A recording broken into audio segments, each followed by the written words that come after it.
there, everybody! Chris from Orlando here, and today I bring you the first of, let's be honest here, a long-running series. If there's one thing I've learned from working at the parks over the years, it's this. Think about how stupid the average person is, and then realize that half the world's population is even more stupid than that. And oh boy, do we have a million stories about that. So, and keep in mind, these stories are 100% true. Let me tell you 5 stupid guest stories.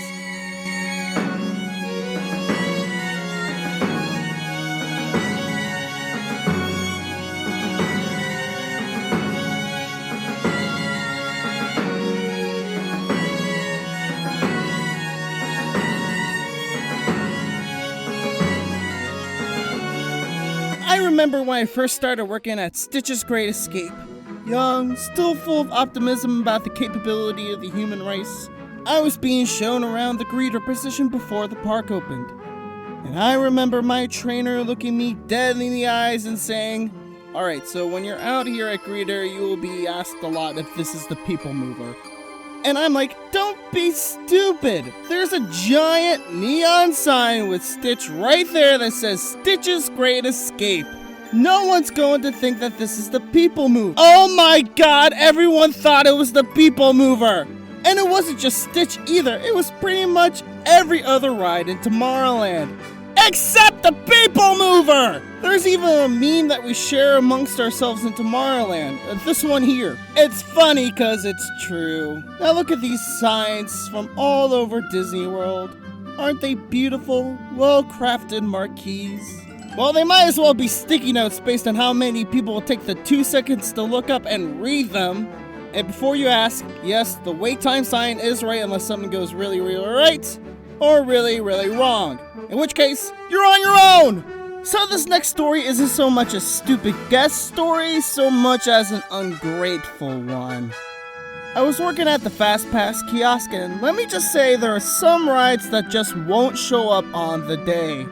Rides like Flight of Passage at Animal Kingdom, Smuggler's Run at Hollywood Studios, you know. Over at Magic Kingdom, that ride is the Seven Dwarfs Mine Train.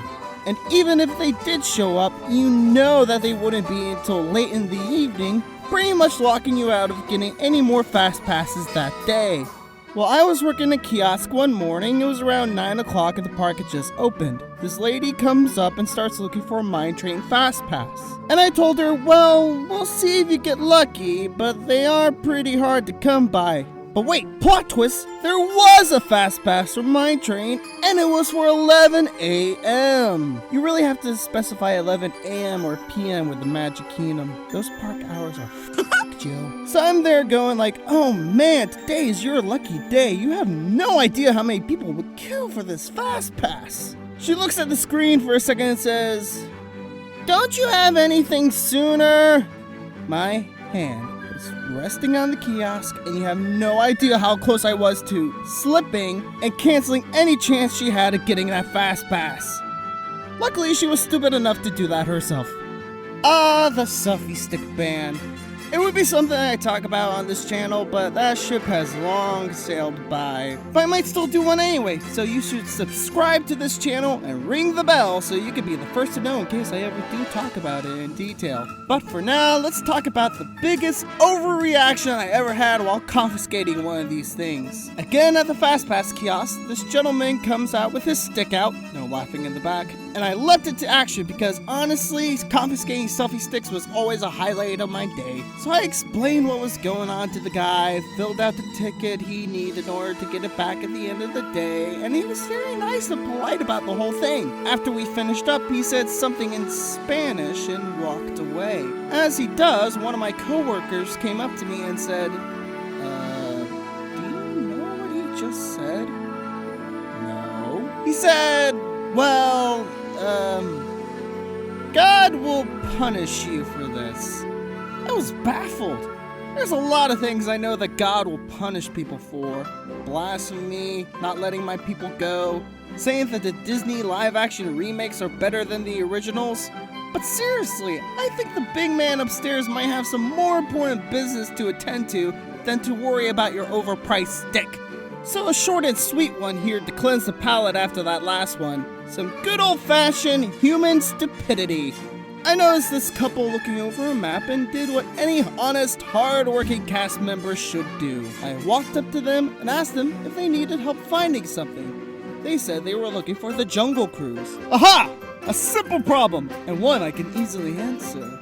You even brought your own visual aids, so it'll be that much easier to point you in the direction of your desired attract. This is a map of Epcot. The giant golf ball is a dead giveaway. Facepalm. Oh, wait, I'm supposed to do that. And now for my final tale. And while it didn't happen to me personally, it's too good not to include on the video. Also, I will say that the story is extremely not safe for work.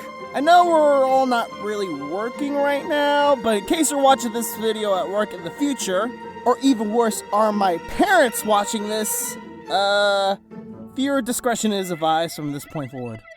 When I first went on the People Mover, my best friend called it the ultimate date ride. A nice relaxing trip with nice views that you could just sit back and enjoy with your partner. But apparently some people view this as the third date ride, if you catch my drift. If you've ever ridden the People Mover, you've probably noticed this TV right here before you leave. This is our way of telling you, hey, we're watching you, so behave yourself.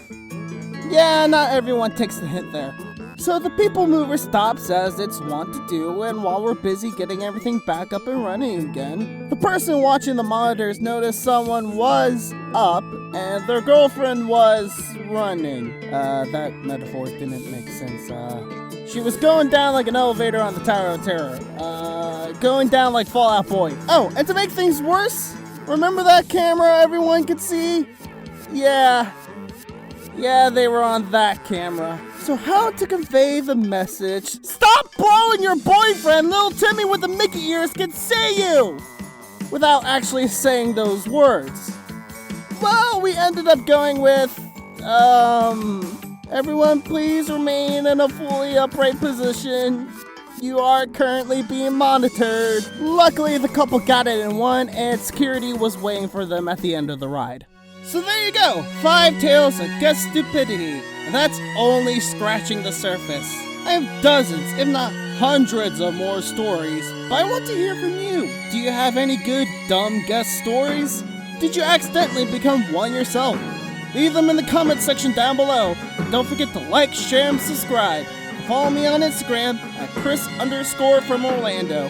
I'm Chris from Orlando, and I beg of you, next time you go on vacation, don't leave your brain at home. Take care, y'all. One love. Don't hurt nobody.